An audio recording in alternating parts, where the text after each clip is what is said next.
Welcome back to Xylem Learning. നിങ്ങളുടെ സ്വന്തം Arunima miss ആണേ. അപ്പോൾ ദാ നമ്മുടെ ക്രിസ്മസ് എക്സാം അടുത്തെത്താനായല്ലേ. ഒരുപാട് തരത്തിലുള്ള പഠന പ്രവർത്തനങ്ങൾ നമുക്ക് പഠിക്കാനില്ലേ. ദാ ഇന്ന് ടീച്ചർ വന്നിരിക്കുന്നത് നിങ്ങൾക്ക് ഏറ്റവും ഇമ്പോർട്ടൻ്റ് ആയിട്ടുള്ള ഒരു ക്വസ്റ്റ്യനുമായിട്ടാണ്. കൂട്ടുകാർക്ക് കടങ്കഥകൾ അറിയാമോ? ഒരുപാട് തരത്തിലുള്ള കടങ്കഥകൾ കൂട്ടുകാർ കേട്ടിട്ടുണ്ടാവും അല്ലേ. നമ്മുടെ നിത്യജീവിതത്തിലുള്ള പല വസ്തുക്കളെ കുറിച്ചുള്ള ഒരുപാട് കടങ്കഥകളുണ്ട്. അപ്പോൾ നമുക്ക് ഇന്ന് പഠിക്കാൻ വേണ്ടി പോകുന്ന കടങ്കഥ എന്ന് പറയുന്നത് നിങ്ങൾക്ക് വളരെയധികം ഇമ്പോർട്ടൻ്റ് ആയിട്ടുള്ള കടങ്കഥയാണ് കേട്ടോ. എന്താ ഇന്നത്തെ കടങ്കഥയുടെ പ്രത്യേകത എന്നറിയാവോ? നമ്മൾ ഇന്ന് പഠിക്കാൻ വേണ്ടി പോകുന്നത് അടുക്കള ഉപകരണങ്ങളുമായിട്ട് ബന്ധപ്പെട്ട കടങ്കഥകളാണ്. അപ്പൊ നമുക്ക് ഓരോന്നായിട്ട് അല്ലെ എന്തൊക്കെ കടങ്കഥകളാണ് ഇന്ന് പഠിക്കാനുള്ളത് നോക്കിയാലോ. അപ്പൊ നോക്കാം. അങ്ങേലെ മുത്തി മുക്കിലിരിക്കും, ഇങ്ങേലെ മുത്തി മുക്കിലിരിക്കും. ഇതാണ് നമ്മുടെ ആദ്യത്തെ കടങ്കഥ. എന്താ ആദ്യത്തെ കടങ്കഥ? അങ്ങേലെ മുത്തി മുക്കിലിരിക്കും, ഇങ്ങേലെ മുത്തി മുക്കിലിരിക്കും. അപ്പൊ എന്താണ് ഇതിന്റെ ഉത്തരം എന്നറിയാവോ കൂട്ടുകാർക്ക്? യെസ്, എന്താണ്? ചൂല് അല്ലെ. ചൂലാണ് ഇതിന്റെ ഉത്തരം എന്ന് പറയുന്നത്. എങ്കിൽ അടുത്ത കടങ്കഥ പഠിച്ചതാലോ. നോക്കിക്കേ നിങ്ങള്. അടുക്കള കോവിലിൽ മൂന്നുണ്ട് ദൈവങ്ങൾ. എന്താണ്? അടുക്കള കോവിലിൽ മൂന്നുണ്ട് ദൈവങ്ങൾ. അപ്പൊ ഇതെന്താ പറയുന്നത് നോക്കിക്കേ. അടുപ്പാണല്ലേ. സാധാരണ 3 ഇഷ്ടികകൾ വെച്ചിട്ടല്ലേ, അതില്ലാത്ത നമ്മൾ വിറകൊക്കെ വെച്ചിട്ടല്ലേ അടുപ്പ് ഉണ്ടാക്കാറ്. അതുകൊണ്ടാണ് കേട്ടോ അങ്ങനെ പറയുന്നത്. അപ്പൊ അടുക്കള കോവിലിൽ മൂന്നുണ്ട് ദൈവങ്ങൾ എന്ന് പറഞ്ഞാൽ അതിന്റെ ഉത്തരം എന്താണ്? അടുപ്പ് എന്നാണ്. എങ്കിൽ അടുത്ത കടങ്കഥ പഠിച്ചോളെ.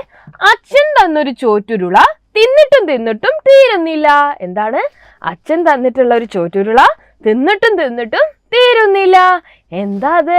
അമ്മിക്കുഴയാണല്ലേ. യെസ്. ഇനി അടുത്ത് നോക്കണേ. ഇത് അധികവും ചോദിക്കാൻ സാധ്യതയുള്ള ഒരു ക്വസ്റ്റ്യൻ ആണ്. എന്താണ് ഈ കടങ്കഥ?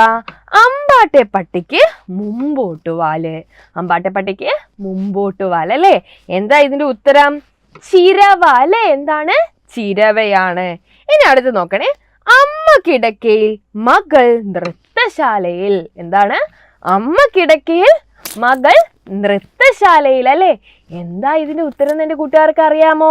യെസ്, അമ്മിക്കഴും അല്ലെ. അമ്മിക്കല്ലും കുഴവിയുമാണ് അല്ലെ. അമ്മിക്കല്ലും കുഴവിയുമാണ് ഇതിന്റെ ഉത്തരം. അടുത്ത ക്വസ്റ്റ്യൻ നോക്കണേ. അമ്മ കിടക്കും മകളോടും. ഇതിന്റെയും ഉത്തരം എന്ത് തന്നെയാ?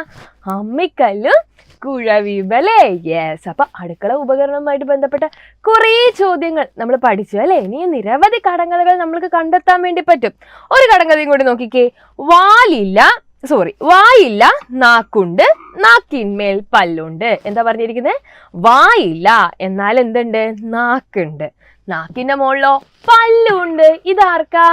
യെസ്, ചിരവയ്ക്കാണല്ലേ. ചിരവയെ കുറിച്ചുള്ള ഒന്നും കൂടെ നമ്മൾ പഠിച്ചു അല്ലേ. എന്തായിരുന്നു? അമ്പാട്ടപ്പട്ടിക്ക് മുമ്പോട്ട് വാല്. ഇനി അടുത്ത് നോക്കിക്കേ. അരയ്ക്ക് കെട്ടുള്ളവൻ നിലമടിച്ചു. എന്താണ്? അരയ്ക്ക് കെട്ടുള്ളവൻ നിലമടിച്ചു. അതിന്റെ ഉത്തരം എന്താണ്? ചൂല് അല്ലെ. അപ്പൊ നിങ്ങളോട് പരീക്ഷയ്ക്ക് ചോദിക്കുന്ന കൃത്യമായിട്ടുള്ള ഒരു ചോദ്യം അല്ലെ, വർക്ക് ബുക്കിലൊക്കെ എഴുതാനുള്ള ഒരു ചോദ്യമായിട്ടല്ലേ ടീച്ചർ വന്നിരിക്കുന്നത്. യെസ്. അപ്പൊ എല്ലാവർക്കും ഈ ചോദ്യങ്ങളുടെ ഒക്കെ ഉത്തരം അറിയാമെന്ന് ടീച്ചർ വിചാരിക്കുന്നു. ഇല്ലെങ്കിൽ പഠിച്ചു വെക്കുക, എന്തായാലും നിങ്ങൾക്ക് ഉപകാരപ്പെടും. അപ്പൊ മറ്റൊരു വീഡിയോയിൽ നമുക്ക് വീണ്ടും കാണാം.